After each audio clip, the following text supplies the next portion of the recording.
संवत्सराणां शतं वेदं वास्तवमत्र वस्तुषि बलं तापत्रयोन्मूलनमाराधतम्। श्री गुरुवर को कृपा भिक्षा करते हुए मुंबई गौड़ीय मठ में भागवत कथा श्रवण के द्वितीय दिवस पर कुछ कथा दूसरा स्कंद तीसरा स्कंद की कथा श्रवण करते हुए आत्मशोधन करने का प्रयास करें।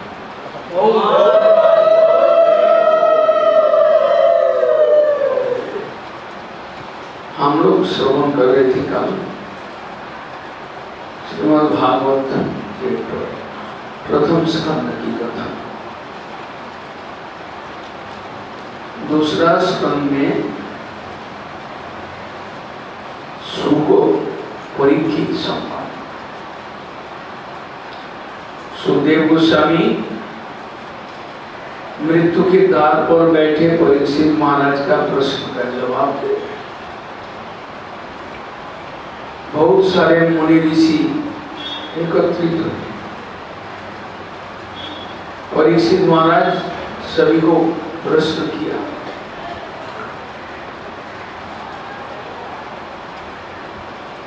म्रियमानुष्य जत कार्यम पुरुषेश्वरीय सर्वथा। मृत्युशील मानव उनको श्रेष्ठ कर्तव्य क्या है, क्या करना चाहिए। म्रियमानुष्य जत कार्यम। सुखदेव आने से पहले सभी ऋषियों ने अपना अपना वक्तव्य बताया। नाना मुनि नाना मत बताया। व्रत ध्यान यज्ञ तपस्या आदि विधान दिए, लेकिन परीक्षित महाराज उससे कंफ्यूज थे। बाद में भगवत इच्छा से सुखदेव जी वहां पर आए।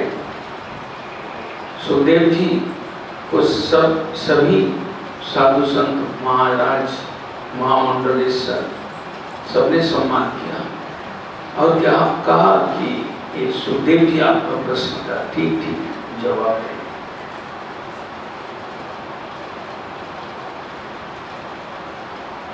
परीक्षित महाराज सुखदेव जी का वंदन करते हुए अपना प्रश्न रखा।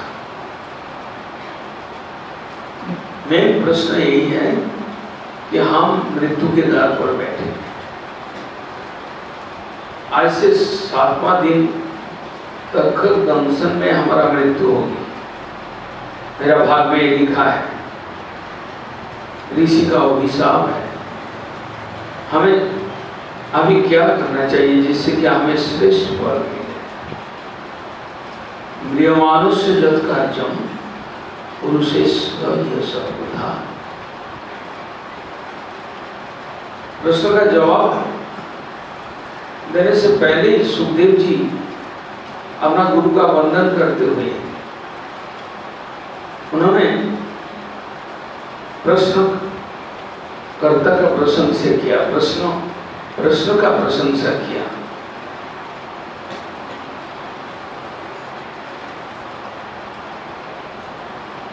आपका यह प्रश्न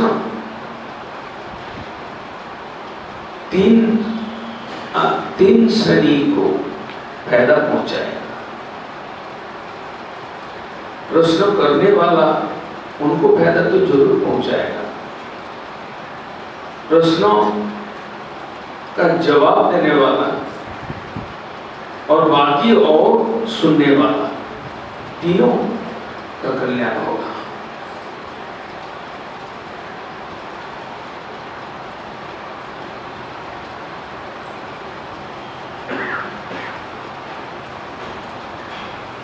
सुखदेव जी ये कहे कि तुम मेरा पास भागवत सुनो।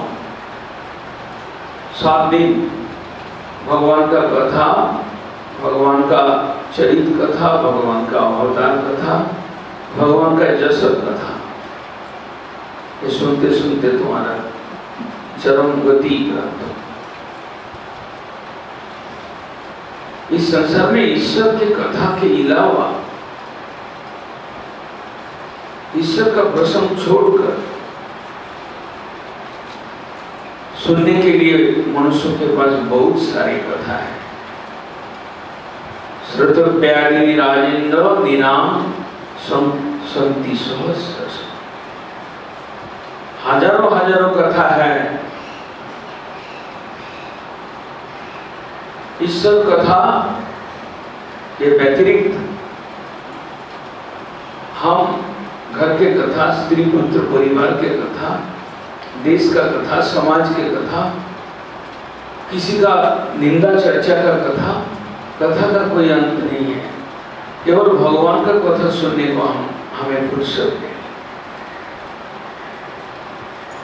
श्रुतोप्यादि राजेंद्र निनाम संति सहस्र, हजारों हजारों कथा।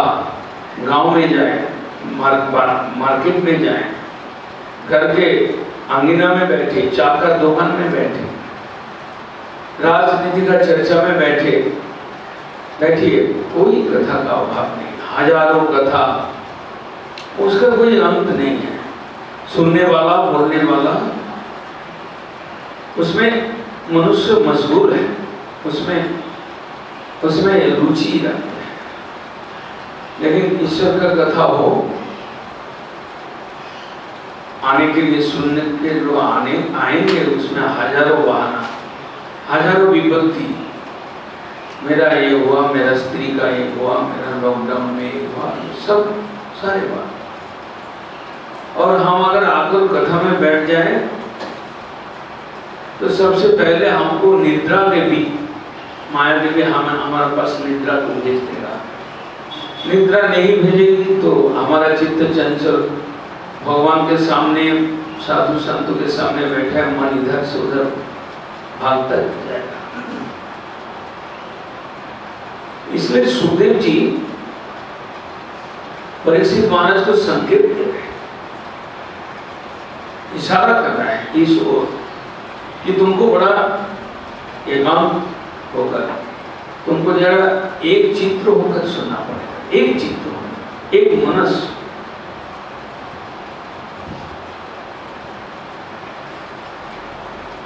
तस्मात् सर्वात्मना राजन भगवान ईश्वरो हरि श्रोतव्यो कीर्तितव्यो स्मर्तव्यो। आप यदि अभय चाहते हैं, मृत्यु भय आपके पास है, आप मृत्यु को पार होना चाहते हैं, मृत्यु को जय करना चाहते हैं, भय से आप निवृत्ति चाहते हैं, एक मन होकर सर्वात्मना राजन, एक मन होकर आप भगवान का कथा सुने, भगवान का कथा कीर्तन करें, भगवान का स्मरण करें। ये आपको सर्वश्रेष्ठ मंगल होगा।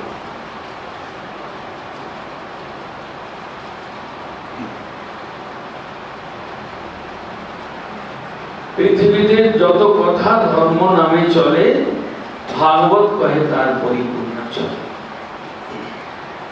भागवत सीधा स्ट्रेट बात करते हैं, भागवत श्रेष्ठ बात करते हैं, आपका आत्ममंगल की बात करते हैं।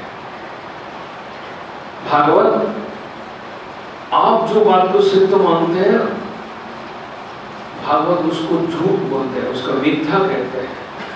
और भागवत उल्टा बोलते हैं कि तुम जो कथा में तुम डूबे हो, ये तुम्हारा मृत्यु के कारण है, इससे तुम्हारा भय है, इससे तुम्हारा क्लेश है, तुम ईश्वर का कथा सुनो।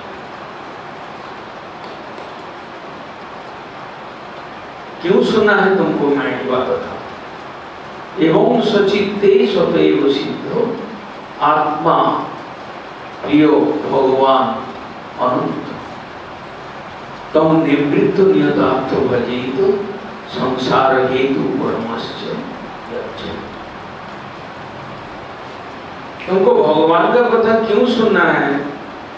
तुम स्त्री पुत्र परिवार देश दस का कथा क्यों नहीं सुनेंगे? स्त्री पुत्र परिवार देश दस का कथा सुनेंगे, तुम उसी में माया में लिप्त हो जाओगे, उसी में चक्कर काटते रहोगे। लेकिन तुम यदि ईश्वर का कथा सुनते हो, अगर तुम्हारा मन में ये प्रश्न है कि मैं ईश्वर का कथा क्यों सुनूं, जिसको हम देख नहीं पाते हैं, साक्षात रूप से जिससे बात नहीं कर पाते, जिसको भावना का मार्ग में जिसका जानकारी होता है, मैं उनका कथा क्यों सुनूं? और एक शिव महाराज को बोल रहे हैं, सुखदेव जी, सुनो, कृष्ण का कथा क्यों सुनोगे? कृष्ण तुम्हारा हृदय के अंदर तुम्हारा पालक, तुम्हारा सृष्टा, तुम्हारा हितैषी होकर बैठे। एवं सचित्ते सत एव सिद्धो आत्मा प्रियो अर्थो भगवान आनंद। तुम्हारा चित्त के अंदर जो बैठे हैं सत सिद्ध तत्व, किसी का परमिशन लेकर तुम्हारा हृदय में नहीं बैठा। हम तुम्हारा हृदय में है या नहीं है, उसका सत्यता प्रमाण करने के लिए जरूरत नहीं पड़ता, तुम स्वयं ही अनुभव कर सकते।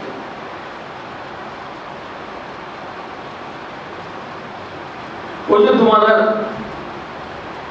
ईश्वर है, आत्मा है, प्रिय है, इसको भी तुम अनुभव कर सकते हो। इसको भी अनुभव करने के लिए स्कूल कॉलेज का डिग्री या कोई नेता या कोई समाज के बड़े आदमी का सहायता की जरूरत नहीं पड़ेगा। केवल श्रीमद् भागवत श्रवण करो, साधु के मुखारविंद से। तुम्हारा हृदय में कौन बैठा है, वो कैसा है, वो कितना सुंदर है, वो कितना तुमको प्यार करते हैं, सब तुमको ज्ञान आ जाए। एवं सचित सतएव सिद्ध, उनको उनका एस्टैब्लिश करने के लिए तुमको कोई प्रमाण जड़ जगत से, इस मेटीरियल वर्ड से तुमको कोई सहायता नहीं देना पड़ेगा।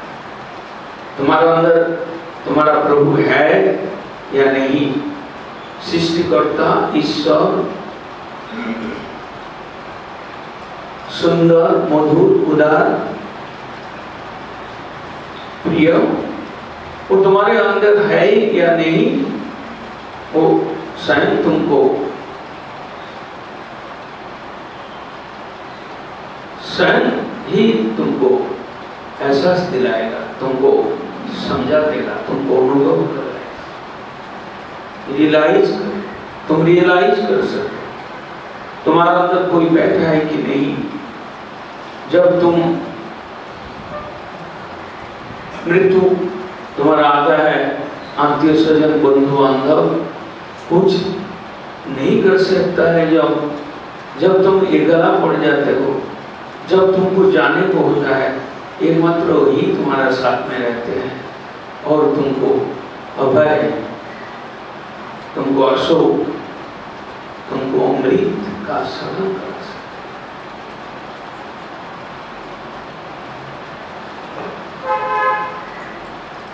वही तुम्हारा प्रिय है, जो तुम अब तक संसार में घूमते हुए बहुत आदमी को अपना प्रिय का कुर्सी में बैठाया, जो लोगों को अपना आपन समझा, वास्तव में वो आपन नहीं है।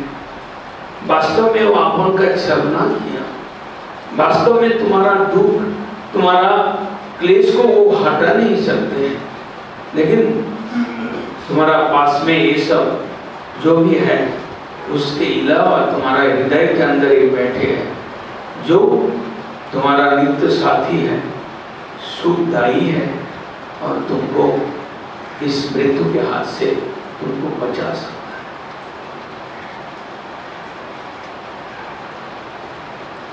सुखदेव जी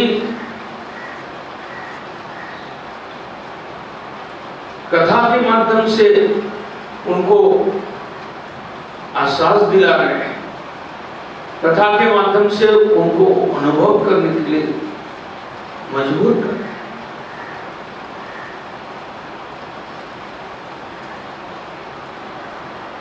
जन्म जन्म जो हमारे साथ हमारा प्रिय होकर आत्मा के साथ जो इस संसार का क्लेश भोगाने के लिए हमारा साथ रहते हैं, मॉनिटर के रूप में, अंतर्जामी के रूप में, उनको तुम सुनो, उनको तुम प्यार करो, उनका भजन करो। ये छोड़कर और कोई पथ और कोई मार्ग नहीं है। धोखा देने वाला कई सारे बात आएगा जीवन यात्रा में। तुम्हारा अपना जीवन के पथ पर कितना धोखेबाज आएगा, कितना झूठ प्रमिस करके तुमसे निकल जाएगा, लेकिन एक ही रहेगा साथ में, अंतर्जामी के रूप में, जो कभी भी तुमको धोखा नहीं देगा, जिनका स्मरण से तुम्हारा आनंद आएगा, जिनका स्मरण से तुम्हारा मृत्यु भय चला जाएगा। ऐसा प्रभु तुम्हारा अंदर है, तुम नेग्लेक्ट कर रहे हो, तुम अनदेखा कर रहे हो उनको। जो तुम्हारा बाहर है, जो तुम्हारा से दूर है, उसको तुम अपना समझ रहे हो, लेकिन जो तुम्हारा अंदर में है, जिसके साथ तुम्हारा ब्लड रिलेशन से भी ऊपर आत्म संबंध है, उसको तुम भजना नहीं करते हो। वही एकमात्र पद है। म्रियमानस्य यत् कार्यम्, मृत्युशील मानव को इसको समझना ही पड़ेगा। ईश्वर भजन छोड़ के तुम्हारा कोई वास्तव में कोई काम नहीं है। जो काम है वो थिएटर में, यात्रा में, स्टेज के ऊपर जैसा कुछ समय का खेल होता है, यहाँ पर वही चीज है। कहीं तुम्हारा पत्नी बना, किसी ने तुम्हारा माता बना, पिता बना, किसी ने तुम्हारा लड़का बना, और 3 घंटा, 2 घंटा, 2.5 घंटा में सब समाप्त हो जाता है। जैसे ऐसे ही तुम्हारा मृत्यु से पहले या तुम्हारा मृत्यु के बाद सब तुमसे हट जाएगा, कोई नहीं बचेगा। एकमात्र कृष्ण, ईश्वर, हरि, वही तुम्हारा आश्वस्त हुए। और एक सिंह महाराज सुनने को बड़ा आनंद आ रहा था। अब तक ये बात नहीं सुना कि मेरा हृदय के अंदर कोई बैठा है जो सच्चिदानंद घन तत्व है, जो अशोक अभय अमृत के आधार है, जो हमारा प्रिय है, जिनके साथ हमारा आत्मिक संबंध है।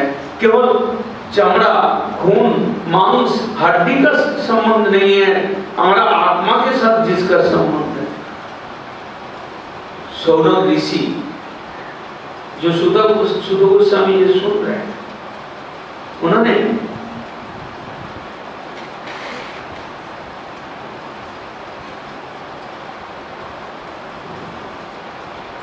इस सारे बात को एप्रिशिएट करते हुए बोल रहे हैं। मनुष्य कितना मूर्ख है कि ईश्वर को छोड़कर अपना जीवन यात्रा, अपना जीवनचर्या ईश्वर को निकाल कर, ईश्वर को छोड़कर, ईश्वर को बात देकर कैसे बिता रहे हैं, जिससे केवल दुख और दुख। सबीड़ वराह उष्ट करई संस्तुत पुरुष पशु न जत्कर्ण पथ पेत जातु नाम गदा ग्रज।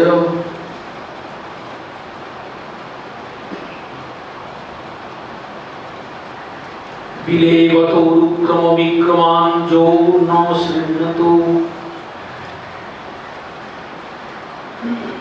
जीवासति दार्दुलिकोषितो न चोपगायति उगाय गाथा। भारत परम पट्ट किरीट जुष्टम अति उत्तमांगम नो नमेद मुकुंदम जीवासति दार्दुलिकोषितो न चोपगायति उगाय गाथा। सौनक ऋषि बोल रहे हैं, परायिते नयने नराणां विष्णुर्लिंगानि न निरस्यति पादौ तौ ध्रुवजन्म भाजौ क्षेत्रानुमानुपजते हरेर्चौ। आँख है ईश्वर का दर्शन नहीं करता, कान है ईश्वर का कथा नहीं सुनता, और मयूरपंखी का आँख है अंदर जो देख नहीं सकता, जिसका इतना शरीर मिला, इतना अच्छा शरीर मिला, कितना अच्छा नयन, कितना अच्छा सील, कितना अच्छा जीवा, कितना अच्छा नासिका, कितना अच्छा हाथ पैर, इतना सब कुछ साधन मिलते हुए हम उसको ईश्वर के काम में नहीं लगाते हैं। तो कहते तुम्हारा कान, उसका जो छिद्र है वो बील है, सर्प का बील है, वहां अंधेरा है, वहां दंशन करने का आत्मघाती कोई चीज बैठे हुए है। तुम केवल सुनते जा रहे हो स्त्री कथा, पुत्र कथा, ब्रह्म कथा, लेकिन कृष्ण कथा नहीं सुन रहे।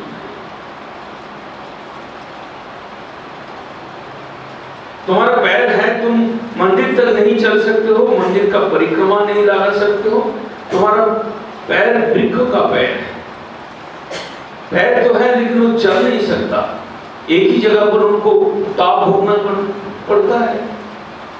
तुम्हारा जीवा है वो मेडल दारुपुर के उसका उल्टा जीवा होता है, और वो जो गाना गाते हैं मेडल, अपना मृत्यु के कारण सांप उसके पीछे पीछे आकर उसको पकड़ लेता है। इस तरह से सौनक ऋषि मनुष्य जीवन पाकर, जिन्होंने अपना हरि भजन नहीं किया, जिन्होंने अपना हरि चर्चा नहीं सुना, जिन्होंने अपना हाथ से ईश्वर का सेवा नहीं किया, उसका जीवन व्यर्थ है, ऐसा होगा। सुनते सुनते परीक्षित महाराज को बड़ा ज्ञान आ रहा था, बड़ा अच्छा लग रहा था, जीवन को धन्य मान रहा था। और कथा प्रसंग में सुखदेव जी उनको चतुर्श्रुति भागवत का कथा सुनाया कि ये भागवत जो 18,000 श्लोक युक्त है, वो पहले 4 श्लोक में था, उसका एक्सप्लेनेशन करते करते इतना श्लोक। वो चतुर्श्रुति भागवत उन्होंने कहा कि सृष्टि के आदि में भगवान कृष्ण ने ब्रह्मा को सुनाया था।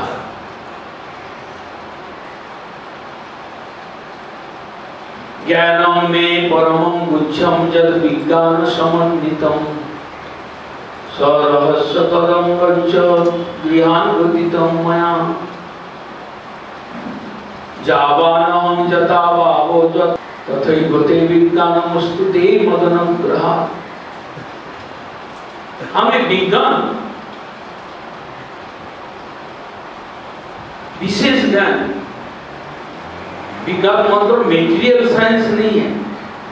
अगर मेटीरियल साइंस है भी, लेकिन एक स्पिरिचुअल साइंस है, एक परमानेंट विज्ञान है, एक शुद्ध विज्ञान है जो ईश्वर ने खुद ब्रह्मा को दिया था। मैं कैसा हूं, कैसा मेरा कर्म है, मेरा भाव कैसा है, मेरा कर्म क्या है, मैं तुमको दे रहा हूं। कृष्ण ब्रह्मा जी को बोल रहे हैं, तुम ग्रहण करो। 4 श्लोक में पूरे के पूरे ज्ञान, जितना वेद भागवत उपनिषद पुराण जितना शास्त्र है, उसका निचोड़ एसेंस उसको भगवान ने ब्रह्मा को सुनाया। पहला श्लोक में ईश्वर हम कैसे हैं, हमारा स्वरूप क्या है। दूसरा श्लोक में हमारा माया क्या चीज है। तीसरा श्लोक में जीव तत्व क्या है जो इस माया में फंसे हुए हैं। और चौथा श्लोक में साधन कैसे उद्धार पा सकता है। 4 श्लोक। सृष्टि के आदि में भगवान हम लोग को ऐसे ही यहाँ पर नहीं भेज दिया।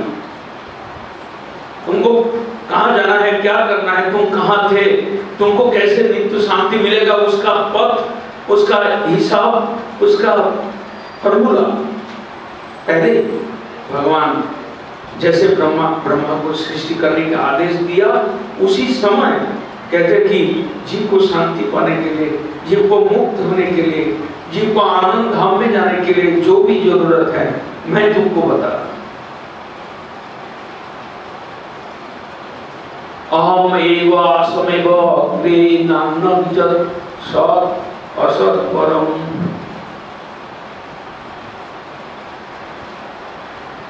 पश्चादहं जे अस्मन् जो अवशिष्यते सोऽस्मि अहम्। ऋते अर्थं यत् प्रतीयेत न प्रतीयेत चात्मनि तद् विद्यादात्मनो मायां यथा आभासो यथा तमो। यथा महान्ति भूतानि भूतेषु उच्चावचेषु अनुप्रविष्टानि अप्रविष्टानि तथा न तेषु अहम्। एतावदेव जिज्ञासं तत्त्वजिज्ञासनात्मनः जब अन्य व्यतिरेकेभ्यां सर्वत्र सर्वदा। 4 श्लोक जो भागवत के 18,000 श्लोक के अंदर विस्तृत। और भगवान बोल रहे हैं ब्रह्मा जी को,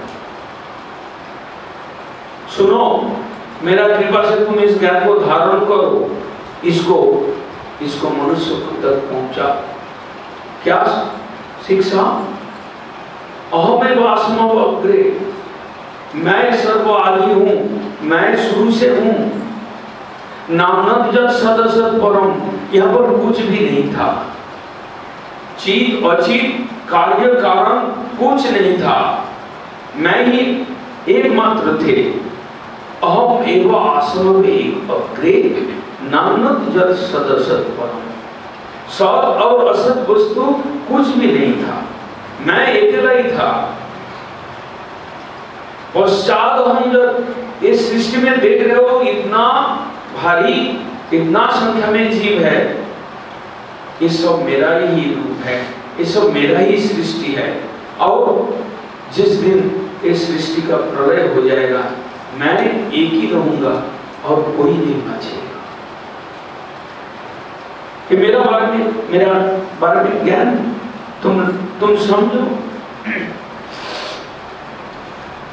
अहमेव आसमेव अग्रे नान्यं जत् सत् असत् परम।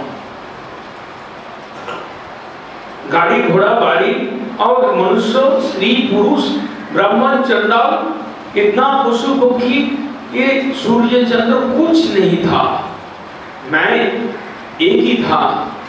मेरा सृष्टि करने का इच्छा हुआ, मैं जीव को सृष्टि करते हुए उस सभी को लेकर आनंद चर्चा करेंगे, ऐसा मेरा इच्छा हुआ। तब मैं 1 से 2 हुए, फिर बाद में मैं बढ़ते गए और इस सृष्टि को मैं रचना कर डाली। सृष्टि में आप आनंद ले रहे हैं, मैं उसका सारे के सारे सामान, सारे का सारा द्रव्य, सारे के सारे चीज मैंने दिया। किछु ना छिलो हेता आधार छिलो हो देव दिगंत प्रसारी, इच्छा हईल तो वो भानु विराजिलो जय जय महिमा तुम्हारी। यह कुछ नहीं था, मेरा इच्छा हुआ सूर्य निकाले, मेरा इच्छा हुआ मैं एक मनुष्य को भेजा, मेरा इच्छा हुआ ब्रह्मा पैदा हुए, मेरा इच्छा हुआ ब्रह्मा का मानस सृष्टि में ऋषि लोग आया, मेरा इच्छा हुआ मैं मनु और शतरूपा के रूप लिए। और आज सृष्टि इतना विस्तृत है, इतना विशाल है, ये मेरा ही काम है, कुछ यहाँ पर नहीं था।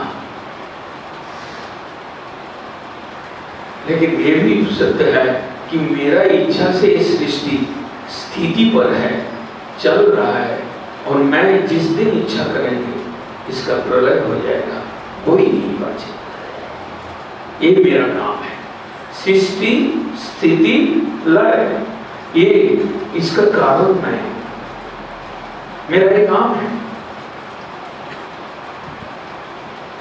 दूसरा श्लोक में बोल रहा है माया का बारे में, रीति अर्थम जब प्रतीत न प्रतीत च आत्मा। मेरे को छोड़कर जो भी दिखाई पड़ेगा सब माया, सब छाया, सब झूठ। मेरे को छोड़कर जो कुछ भी तुम्हारे सामने दिखाई पड़ेगा, मेरा संबंध में नहीं देखेगा, मेरे को नहीं देखेगा, शरीर को देखेगा, सब झूठ, सब मिथ्या, सब नास्तिक। रीति अर्थम जब प्रतीत न प्रतीत च आत्मा। मेरे को छोड़कर जो दिखाई पड़ रहा है और जो वस्तु मेरा अंदर नहीं दिखाई पड़ रहा है वो है माया। जब विद्यात्मनो माया यथा भासो यथा, जैसे अंधकार या जैसा कुआसाच्छन्न दिन है, ये माया, मेरा माया है, इसको समझना। ये अंधकार स्वरूप है, ये छाया स्वरूप है, ये दुख देने के लिए तुम इसका पोजीशन, इसका जो इसका काम है कि ईश्वर को छोड़कर जो इस संसार में विराज कर रहा है उसको दुख देना ही इसका काम है। तुम्हारा सामने अच्छा आदमी को प्रकट कर दिया, ये तुम्हारा स्त्री है, ये तुम्हारा पुत्र है, ये तुम्हारा पोता है, ये तुम्हारा दोस्त है, इस सब कुछ सजा कर तुम्हारा सामने उपस्थापित किया। माया, ये सब झूठ है, सब मिल जाएगा, सब हट जाएगा, सब दुख देगा। तुम्हारा सुख के समय पर तुम्हारा दुख के समय पर कोई नहीं रहेगा, कोई बचेगा नहीं।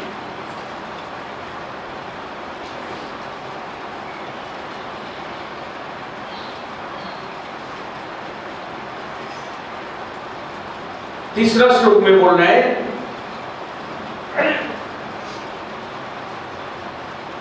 यथा महांति भूतानि भूतेषु चावचेषु अनुप्रविष्टानि अप्रविष्टानि तथा नौतिष्वहम्।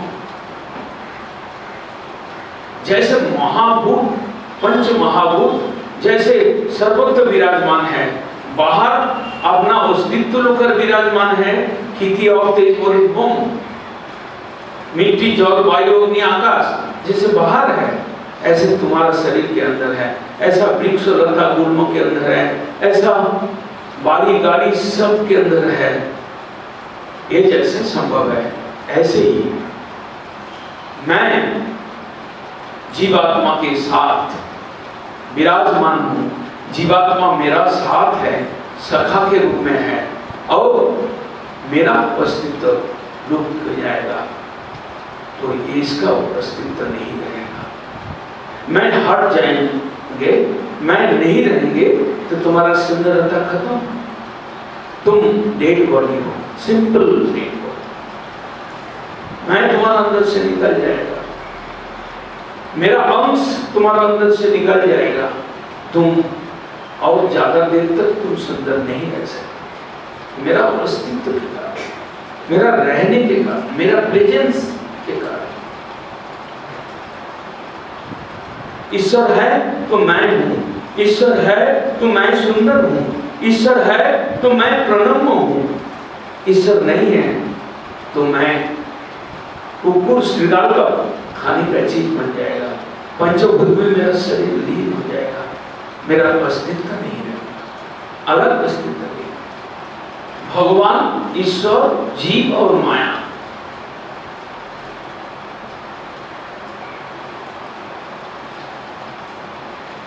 यात्रा में, नाटक में पोशाक पहनाने के लिए, आपका शरीर के ऊपर रंग चढ़ाने के लिए, मेकअप देने के लिए भी आदमी होता है, वो है माया। मेकअप देकर आपको छोड़ दे। मेरा माया अघटन घटन पटलेसी माया, दुर्बार दुर्ग गया माया, जिसके बस में राजा से रंग तक, जिसके बस में देवताओं तक, जिसके बस में हो जाते हैं, और उसका और कुछ चीज ज्ञान ही कुछ नहीं बचता है। जीव उनके अणु अंश है भगवान के, और भगवान को छोड़ने के कारण, भगवान की तरफ पीछा करने के भगवान को नहीं देखा, अपना शरीर को उल्टाया, माया के तरफ देखा और पीछे भगवान है उनके तरफ पीछा किया। जो जीव ऐसा किया, भगवत माया शक्ति उनको ये शरीर देकर उनके सामने कुछ छाया वस्तु को प्रकट कर उनको इस कर्म चक्र में आवर्तित करते हैं और उसी से हमारा कर्म संस्कार, कुकर्म और सुकर्म, कर्म विकर्म और अकर्म, एक इस चक्र में पड़कर जीव भ्रमण कर रहा है। भगवान एक तरफ है, माया उनके पीछे तरफ है, बीच में जीव मैं हूं। जिस दिन मैं माया को पीछा करेंगे, माया को पीट करके, माया की तरफ पीट करके मैं ईश्वर की तरफ ताकेंगे, उस समय हमारा सुख का उदय है। सुख उस समय हमारा शांति का पथ हमको, वो साधन लास्ट श्लोक में कहते हैं,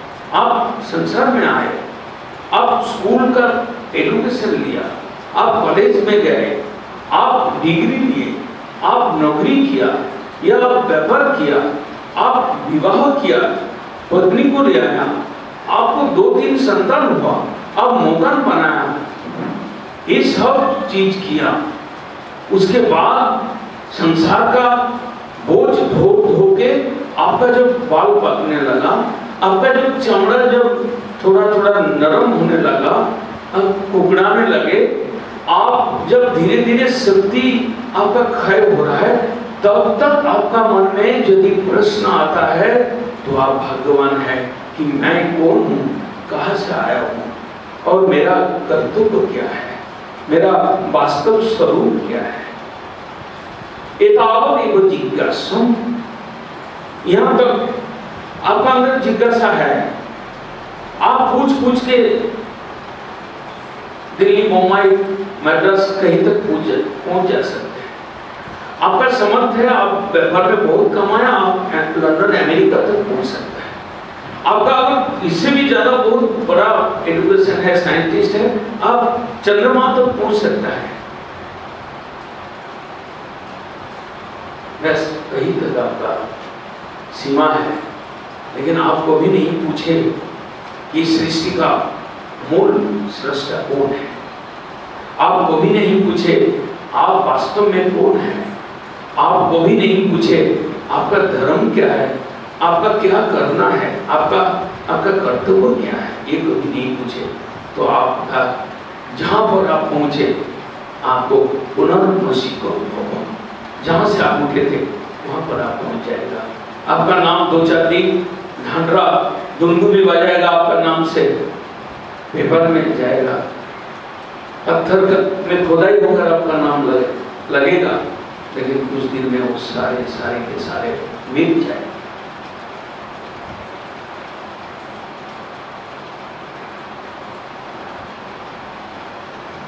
अथातो ब्रह्म जिज्ञासा, भगवत गीता कहते हैं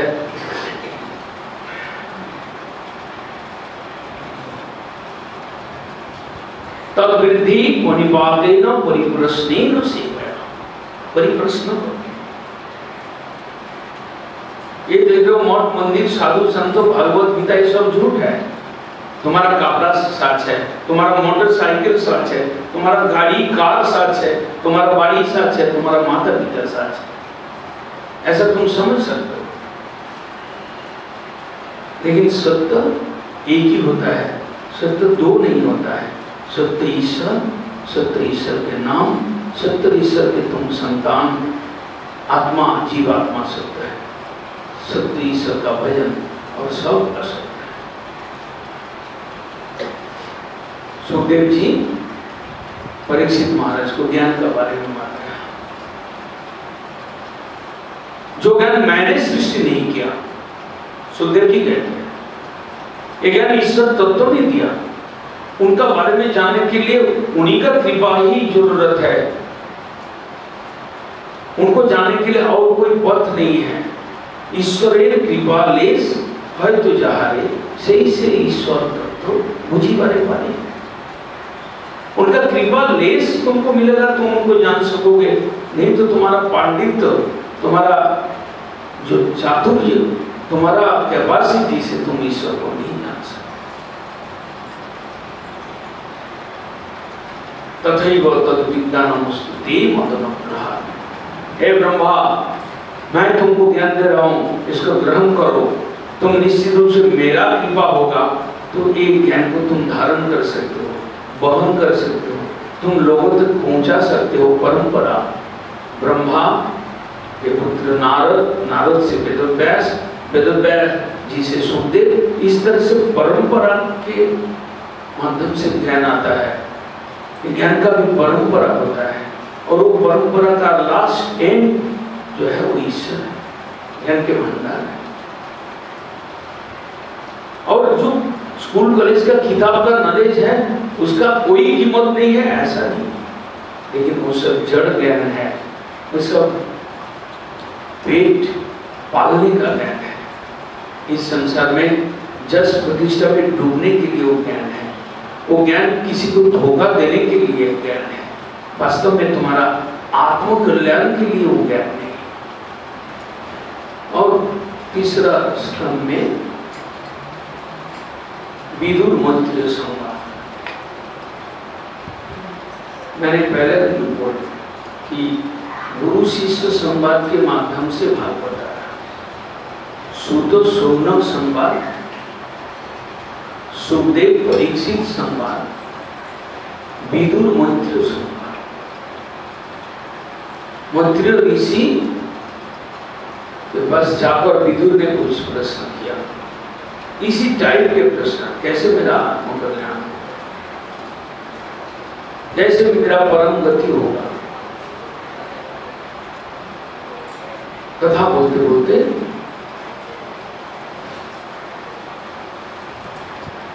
भगवान का अवतार कथा है, वराह अवतार की कथा, कपिल अवतार की कथा है। भगवान परित्राणाय साधुनां विनाशाय च दुष्कृतां धर्मो संस्थापनार्थाय संभवामि युगे। उनका एक काम है, उनका एक फर्ज है, उनका श्रेणा है कि जीव को सृष्टि करने कर वो अपना भाग नहीं जाते, जीव के साथ में सखा के रूप में रहते हैं, मायाबद्ध होकर कष्ट के समय पर भी भगवान हमारा साथ रहते हैं। हम उस कष्ट से कैसे निवृत्ति हमें मिले, उसके लिए गीता, भागवत, पुराण, शास्त्रों को रचना की, शास्त्र का उत्पत्ति हुआ और शास्त्र को पढ़ने के लिए, पढ़ाने के लिए साधु संतों, मुनि, ऋषि आए। इतना करने के पश्चात भी वो बीच बीच में जब अधर्म का प्रादुर्भाव होता है या अधर्म का प्रभाव बढ़ जाता है, जब किसी संत, किसी शक्ति लिए हुए महापुरुष से जो काम नहीं होता है, कभी कभी वो स्वयं इस सृष्टि में उस अवतार के माध्यम से भगवान का नाम आया। उस अवतार के माध्यम से तीर्थ आए, अयोध्या, द्वारका, मथुरा, ये सब जैसा तीर्थ आए।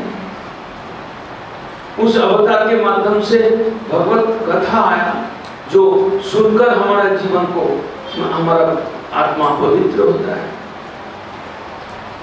जिस कथा को पकड़कर आप ऊपर जा सकते हैं, प्रभु की ओर जा सकते हैं, प्रभु के पथ चल सकते हैं। इसी तरह से, इसी के लिए भगवान अवतार।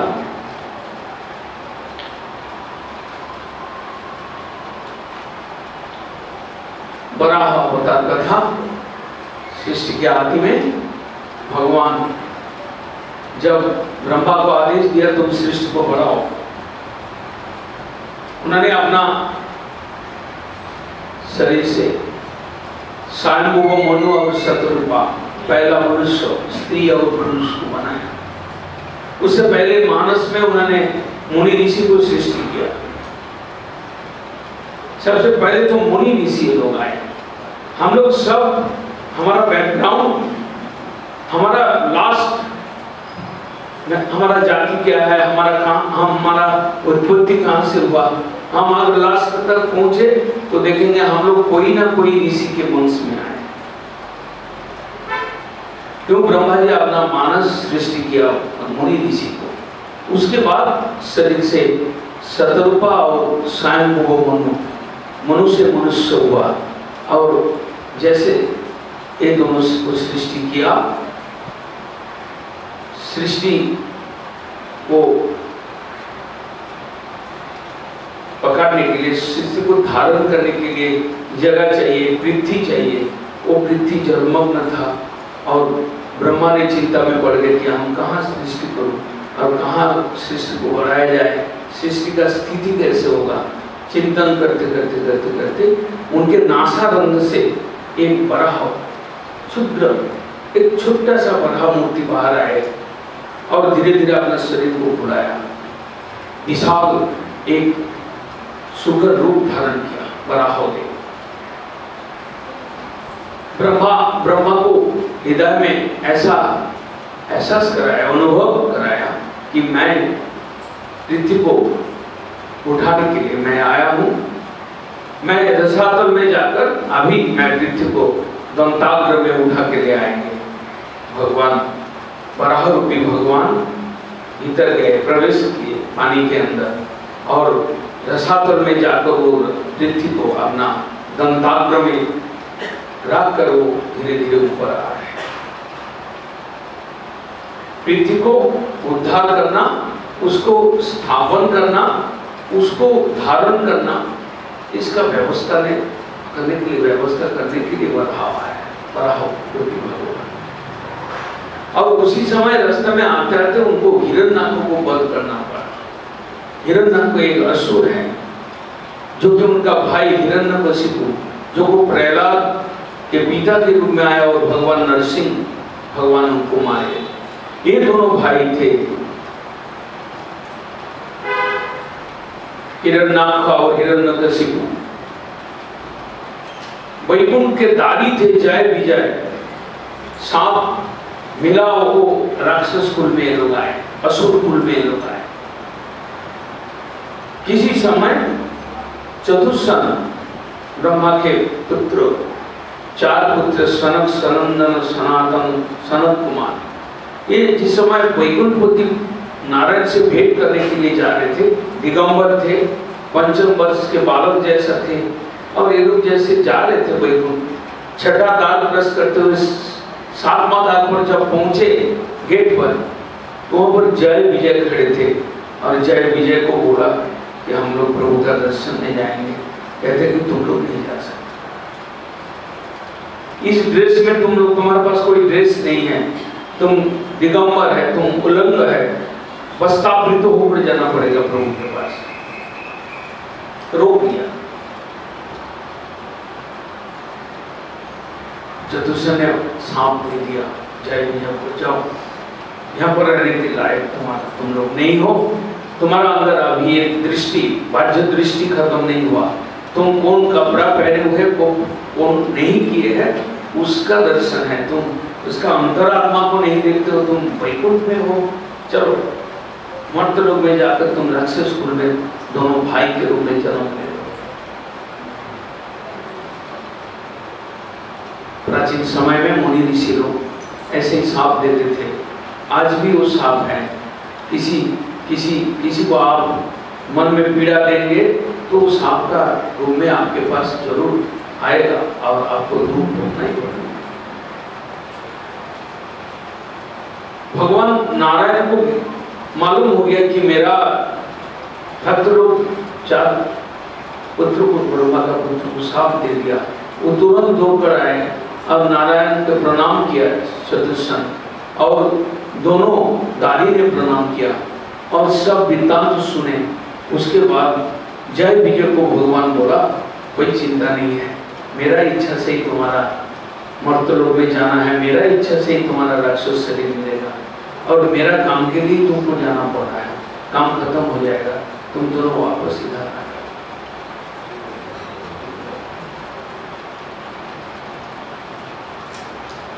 जय विजय हिरण्याक्ष और हिरण्यकशिपु के रूप में जन्म लिया। वो भी जन्म लिया ऋषि के ऊपर से।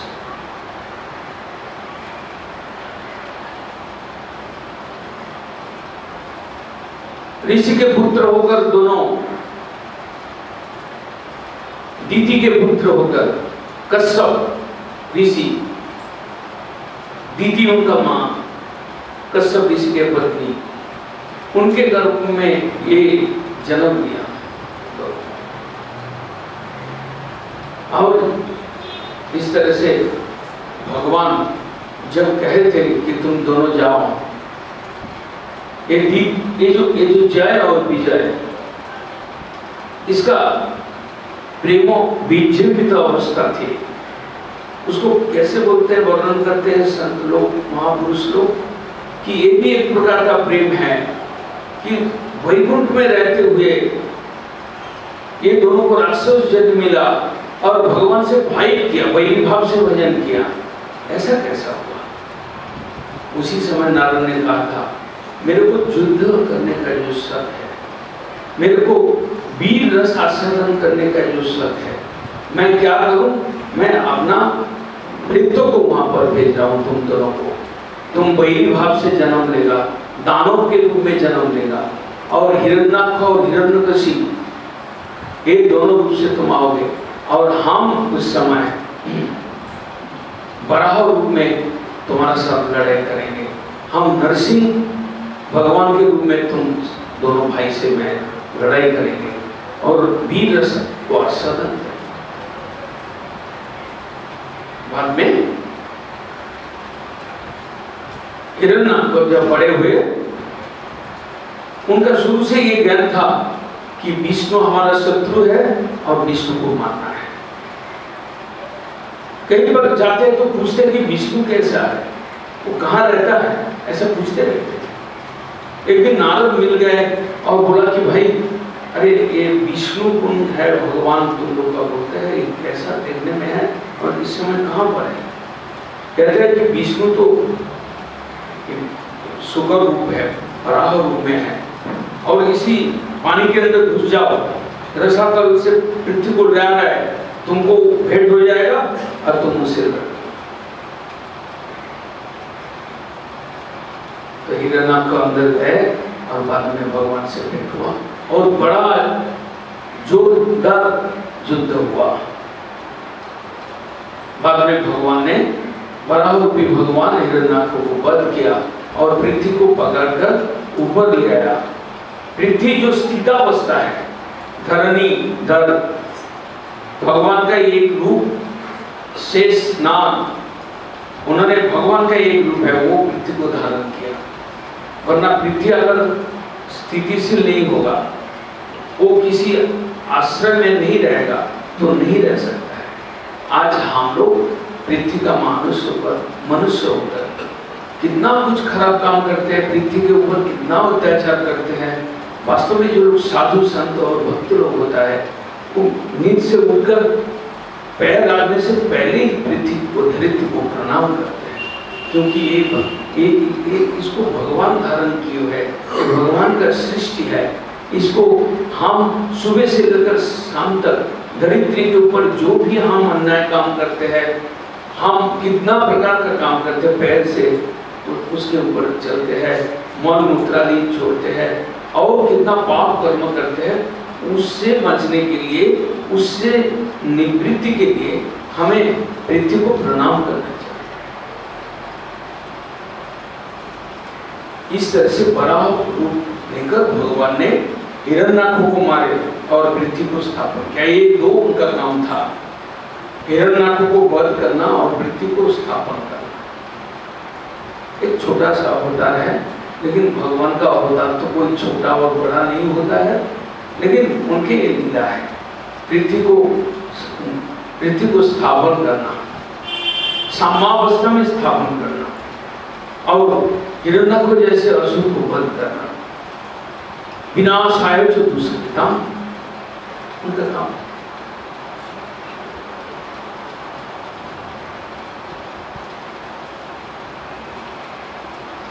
इसके बाद कथा आता है तीसरा स्कंद में, भगवान कपिल देव, शंखकार कपिल देव, आत्म अनात्म ज्ञान दान करने के लिए कपिल देव। इस संसार में हमें जो स्कूल कॉलेज का ज्ञान मिलता है ये अनात्म ज्ञान है और आत्म ज्ञान चाहिए।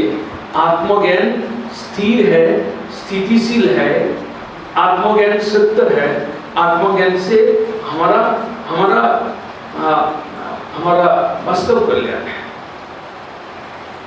और हम सब यहाँ जो भी संसार में आकर कर रहे हैं, अपना शरीर को जीवन यात्रा के लिए, अपना शरीर को बचाने के लिए जो भी कर रहा है वो ज्ञान को अनात्म ज्ञान बोलते हैं। वो अनात्म ज्ञान वास्तव में हमको त्रिताप के ओर, दुख के ओर, यंत्रणा के ओर ले जाते हैं। भगवान कपिल देव आए और इस धरती पर उन्होंने आत्म अनात्म ज्ञान विवेक इसका अंतर दिखाया। सांख्य ज्ञान कहते हैं इसको। हमारा अंदर क्या आत्म वस्तु है और क्या अनात्म वस्तु है। मेरा शरीर एक अनात्म वस्तु है। ये आज बच्चा है, कल युवा बनेगा, परसों प्रौढ़ बनेगा और उसके बाद वाले दिन वो वृद्ध हो जाएगा, उसके बाद वो श्मशान घाट पर हो जाएगा। ये हमारा शरीर है, परिणाम है। परिणाम से जगत और ये 6 प्रकार के विकार से प्रभावित है मेरा ये शरीर। ये अनात्म वस्तु है, इसलिए प्रभावित होता है। और मेरा अंदर जो जीव आत्मा, मैं जो आत्मा हूँ, ये ईश्वर के अंश होने के कारण भगवत गीता में स्पष्ट रूप से बताया, ममैव अंश जीवरूपी जीवभूत सनातन। जीव आत्मा सनातन है, इसका मृत्यु नहीं है और मेरा ही अंश है। हम गीता में बहुत कुछ पढ़ लेते हैं, उसके बाद हम बोलते हैं कर्मण्येवाधिकारस्ते मा फलेषु कदाचन। ऐसा द्वैत बोली, परित्राणाय साधूनां विनाशाय। ये द्वैत श्लोक कंठस्थ कर लिया, सुन लिया, मन में रख लिया। मैं सोचते कि मैं गीता पढ़ गया। वास्तव में गीता का ये ज्ञान है कि मैं ईश्वर के अंश हूँ, मेरा साथ ईश्वर का एक परमानेंट रिलेशन है। और ईश्वर का भजन करना, मनमना भवो मद भक्तो भवो मद जाजी मां नमस्कुरु। मेरा ही भजन करो, मेरा जाजना करो, मेरे को मन दे दो। इसी तरह से गीता में उपदेश है। कर्म का उपदेश तो एक हल्का उपदेश है, एक तो सामयिक उपदेश है, वास्तव में वो वंचित कर। Last decision that is final. Gita के अंत में कहा कृष्ण, सर्वधर्मान् परित्यज्य माम् एकं शरणं व्रज अहं तां सर्वपापेभ्यो मोक्षयिष्यामि मा शुचि। ये सब ज्ञान हम नहीं पढ़ते हैं, नहीं सुनते हैं। ये जो आत्मा और अनात्मा, मैं और मेरा जो कुछ भी है वो अनात्मा वस्तु है। जब मैं एक जड़ अहंकार लेकर इसमें विराज करता हूँ इस पृथ्वी पर, मैं और मेरा यही संसार का कारण है, मिथ्या अभिमान है। और जब मैं समझता हूँ कि मैं ईश्वर के पुत्र हूँ, संतान हूँ, अंश हूँ, उनका सेवा करना, उनका स्वरूप को जानना, उनका भजन करना ही मेरा काम है, ये आत्म वस्तु है। इस ज्ञान को दान करने के लिए कपिल देव आया भगवान के अवतार के रूप में। और उन्होंने कर्दम ऋषि और देवहूति के गर्भ में उन्होंने भगवान कपिल देव जुग जुग में भगवान आते हैं जीव कल्याण के लिए, मनुष्य का हित के लिए, सृष्टि को बचाने के लिए, हमें परम गति दान करने के लिए उद्देश्य से। कर्दम ऋषि 10 सहस्र वर्ष तपस्या किए, संसार में मन नहीं था। बाद में ईश्वर का प्रेरणा से उनको देवहूति के साथ उनका शादी हुआ और देवहूति ने एक पुत्र का प्रार्थना किया।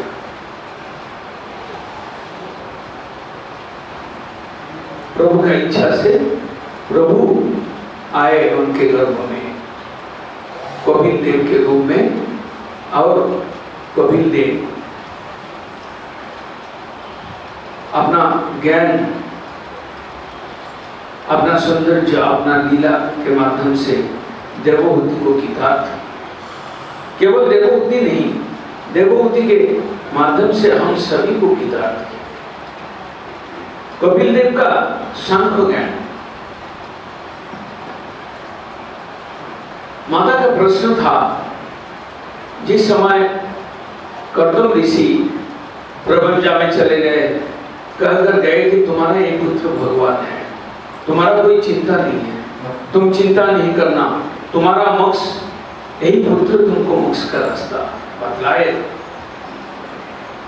बाद में जब कर्दम ऋषि चले गए तो देवहूति एक दिन, माता देवहूति एक दिन पुत्र पूछ रहे हैं कि मेरा कैसे उद्धार होगा, मैं तो नारी जाति हूं,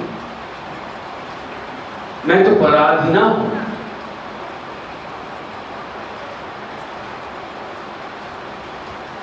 लोग कहते हैं, ऋषि वर कहकर गए कि तुम ईश्वर हो, भगवान, मेरा गति बताओ, कैसे मैं सद्गति प्राप्त कर सकूं, कैसे मेरा उद्धार होगा। इसी प्रश्न में कपिल देव माता को ज्ञान उपदेश किया। कपिल देव कहते हैं कि माता, ये संसार जो अनात्म तत्व है,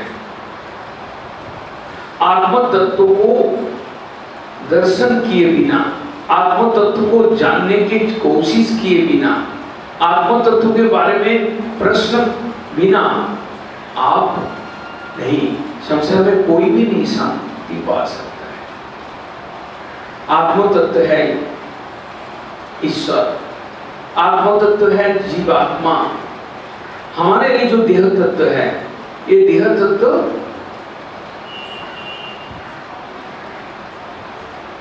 23 तत्व लेकर ये देह है, उसके ऊपर में है आत्मा, जीवात्मा। जीवात्मा नित्य निरंजन ईश्वर के अंश है, वो भी सनातन है, आत्म तत्व है, और ये 23 तत्व अनात्म तत्व है, इसका नाश है। इस तत्व को बीच में जब जीवात्मा बसते हैं, जीवात्मा विराज करते हैं, कभी कोई जीव, कोई मनुष्य कर्म करते करते जब अनात्म तत्व से ज्यादा आसक्त हो जाते हैं, अनात्म तत्व के अभिनिवेश में डूब जाते हैं, तब उसके जीवन में दुख आता है।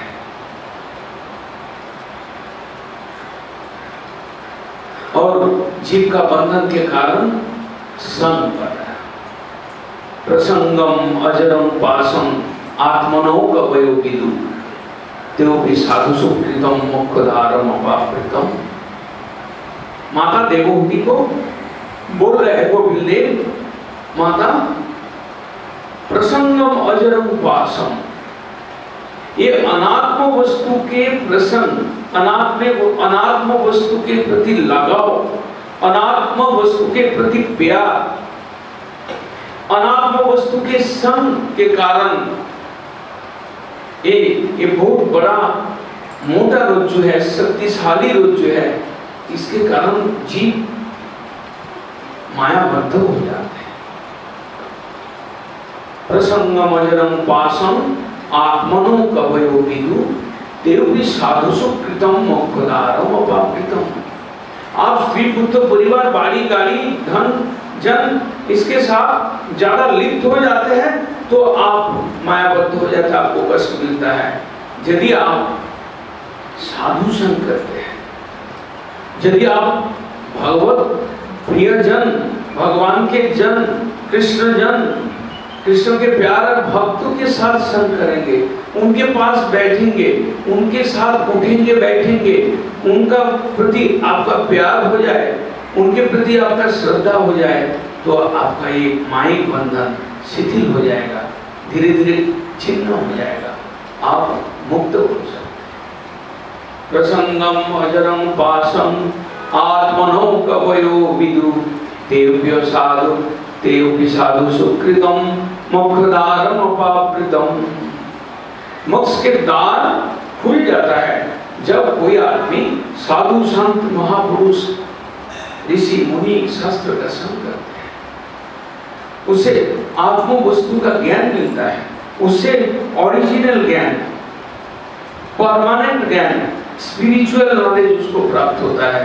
तो उसको धीरे धीरे माइक वस्तु के प्रति अध्यास, माइक वस्तु के प्रति लगाव, माइक वस्तु के प्रति जो खिंचाव ये टूट जाता है, तब वो परमानंद को प्राप्त कर सकते हैं। आगे जाकर कहते हैं कबीर देव, सताम प्रसंगात मम बीज संविदो भवन्ति ही कर्ण रसायना कथा तज्जुसना आसु वर्तमनि श्रद्धा रति भक्ति। सत का साधु का संग करो, साधु का प्रसंग में जाओ, वहां पर हरि चर्चा छोड़ करो कुछ नहीं है। साधु के संग में जितना बैठोगे उठोगे, साधु के प्रति तुम्हारा प्यार हो जाए तो तुम्हारा संसार बंधन कट जाए। वो साधु क्या करते हैं, हमारा बीजवती वाणी को निरंतर कहते रहते हैं, निरंतर उस चर्चा में डूबे रहते हैं।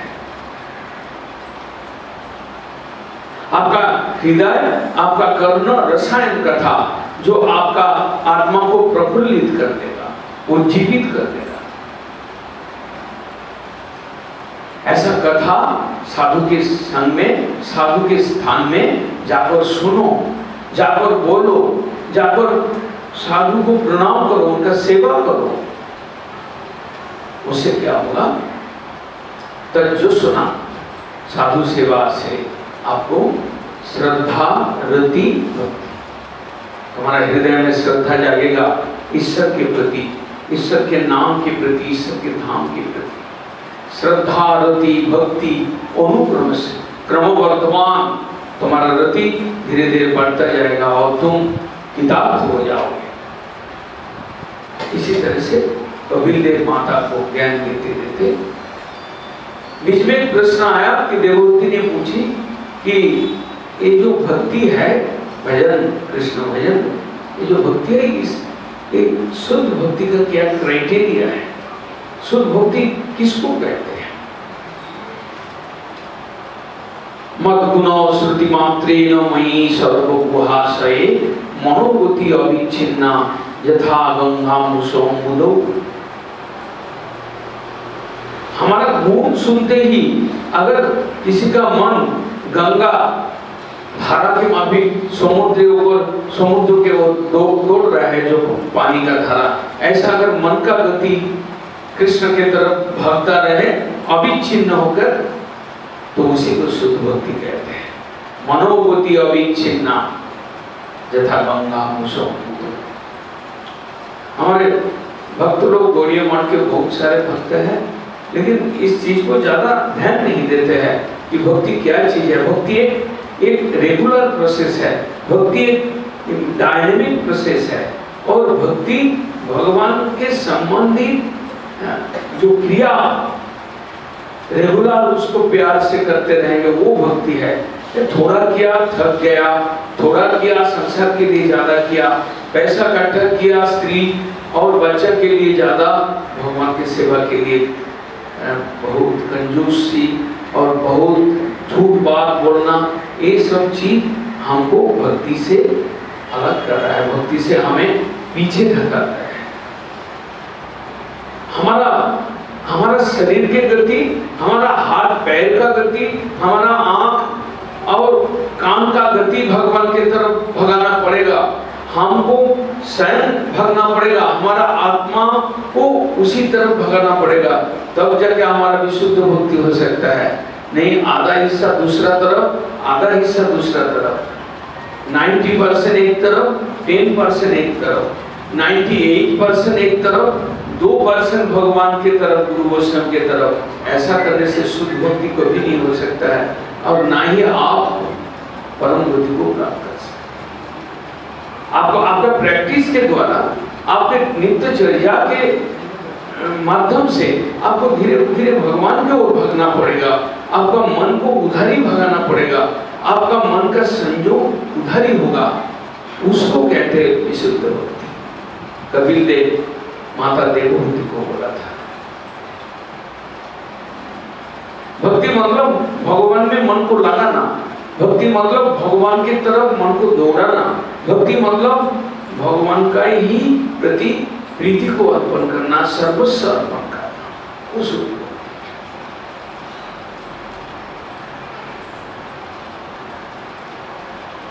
इसी तरह से वर्णन करते करते देववती माता कृतार्थ हो गए और अपना लड़का को सम्मान किया, धन्यवाद दिया कि किस तरह से इस संसार से मुक्त हो सकते हैं। उसका सुंदर जवाब कपिल देव से, अपना पुत्र से मिला, खुश हो गए। बाद में गर्भवास यंत्रणा के बारे में भी माता को बोले कपिल देव। मनुष्य का जो मृत्यु वो तो यंत्रणादायी है, जन्म भी यंत्रणादायी है। इसलिए शास्त्र कहते हैं जन्म मरण तुम्हें जन्मी पुनः तुम्हें समान, सागर और लहरी समान।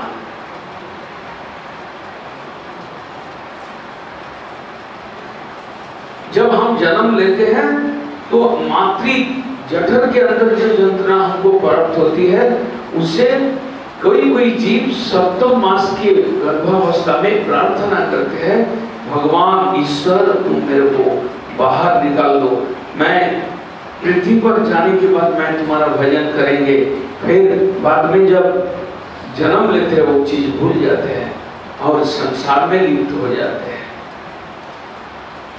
हमारा महाजनों ने कहते हैं भजन बिना गति नहीं, गति नहीं है। आप कितना ही करें, कितना आप लड़का को लिए, लड़की के लिए आप कितना ही करते रहे, बाद में आपको धोखा खाना है, बाद में आपको दुख झेलना ही पड़ेगा।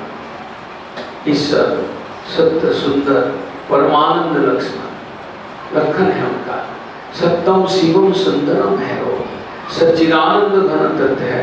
उनके साथ जोड़े, अपने को जोड़िए, उनका बारे में जाने, उनका बारे में पढ़े, उनका बारे में सुने और उनको प्यार करें, उनको श्रद्धा से उनका भक्ति करें। यही भागवत का कथा का निर्यास है। पंचांग और से आनंद पाओ।